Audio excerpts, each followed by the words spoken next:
Good morning, good evening, good afternoon, and good night to one and all. Stamp collecting is fun. This is Peter here reporting for duty on a sunny Sunday. Wind has dropped, still cold out there, but it's lovely to have wall to wall sun, hardly any cloud. It's going to be a great day. So let's have some stamp collecting fun, I thought, to begin the day. So what have we got here? Well, it's blind date night, and our friend here has met up with a person, and he says, let's talk about stamps. What better way is there to have a date than to talk about stamps? Surely something we've all got in common. I doubt it very much. Yes, there's beer, there's wine, and there's stamps. Fantastic, I say. Fantastic. Anyway, while I'm able to speak, I thought we'd have a look at some people stamps. And this is the first one. And it attracted me because of the black border. I was sure that meant something. But rather than just make it up as I went along, I thought I would do a bit of research. And it turns out that the black border did actually mean what it says. Anyway, I'll get to the whole thing. Who is this person here? Well, what can we tell about the stamp? It's got some sort of Cyrillic script up there, so it's Eastern. Yugoslavia, spelt with a J. Nice date cancel on it. Sock on the nose, almost, you would say. 1st of the 6th, 35. And it's got a black border. Now, I suspect that black border has something to do with this person dying. And when I investigated who and what this stamp was, it turned out that this was King Alexander I, and presumably the last, of Yugoslavia. He was on the throne from 1929 until 1934. So I suspected, and it turned out to be correct, that the black border signifies his, is grieving for his death. So if he died in 34 and this is 35, they were still using these stamps as a year after. What do we know about his death, I thought? Is there some significance to his death? And it turned out that he was actually assassinated on a trip to France. And he was actually shot dead in Marseille by an assassin, a Macedonian called Vlado Chemozemski. And he belonged to the Internal Macedonian Revolutionary Organisation. Sounds a little bit South American, doesn't it? But it's actually European. They like these long names. So instead of the Macedonian Internal Revolutionary Organisation, this one was the Internal Macedonian. You get it. I shouldn't laugh. It was not funny at the time. It caused a huge scandal at the time. And not least because the French foreign minister who was there to greet him also died in that attack, albeit not from the gun of Vlado Chemozemski, but from the police. They accidentally shot him as they were shooting back at Vlado. The foreign minister was called Louis Barthou. He had one son, Jacques. Nothing is known of what became of Jacques, or indeed Louis's wife. But as I say, the whole assassination thing and security aspects of that incident,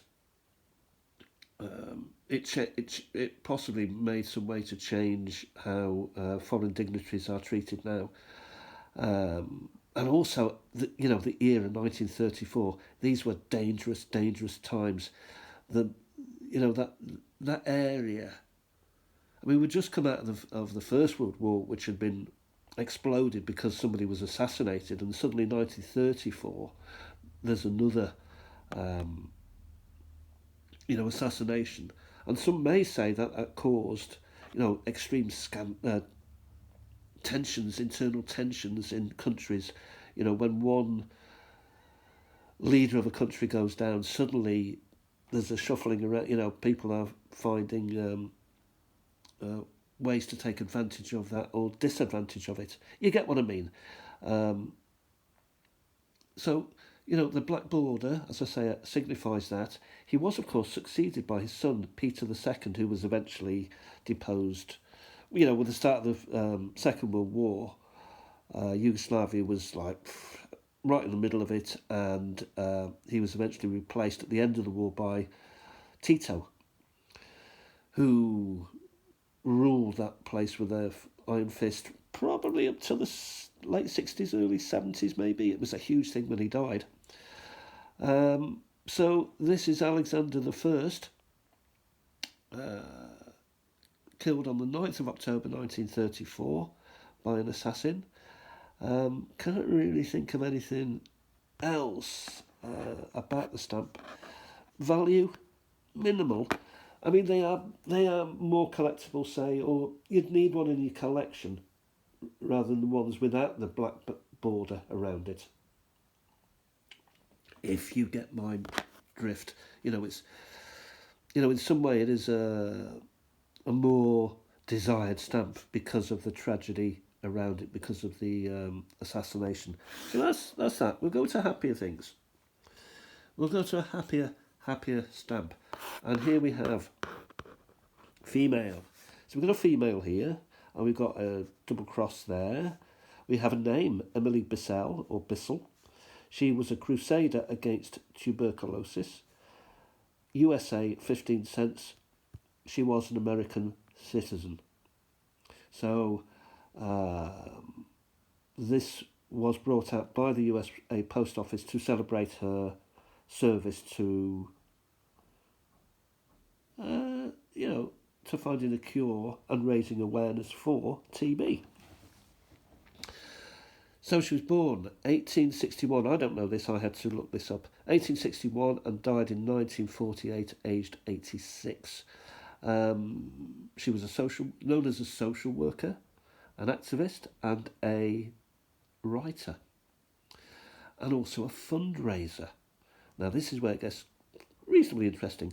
She copied an idea from Denmark, who were producing Christmas stamps, or Christmas seals, I should say, to envelopes. So on the envelope there'd be the stamp, but also it would be sealed by a little Christmas thing that you would stick on the envelope. And in order to raise money, we've seen stamps that have got, say, 30 plus 4, and the 4 goes to raise money to whatever is needed.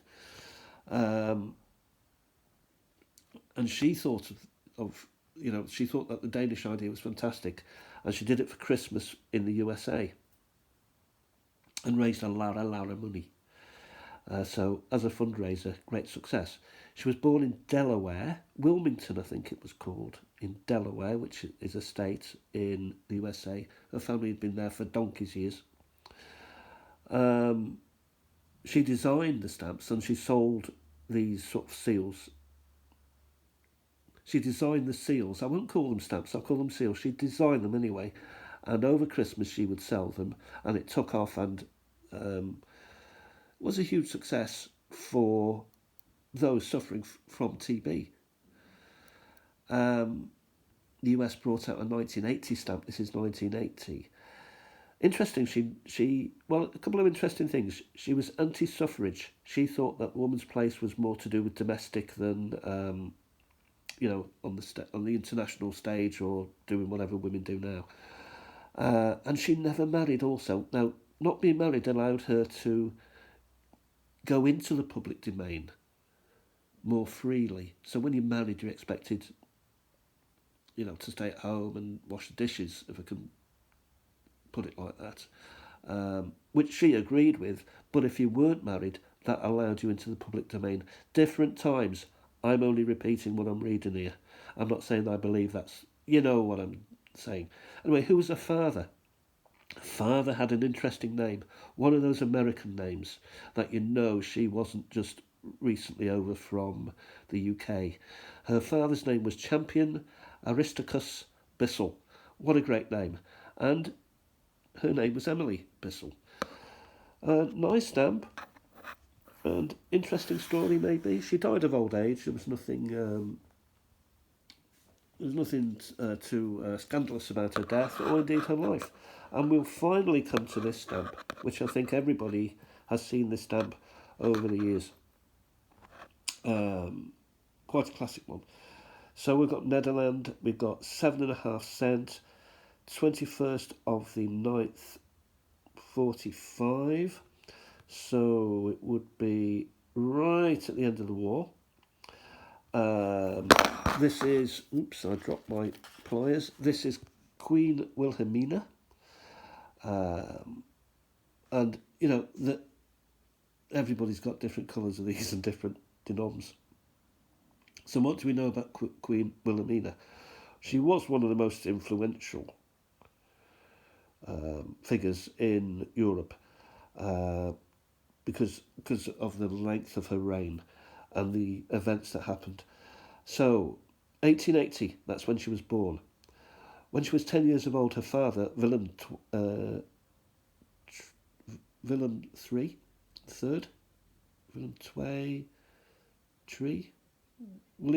I think it was, died.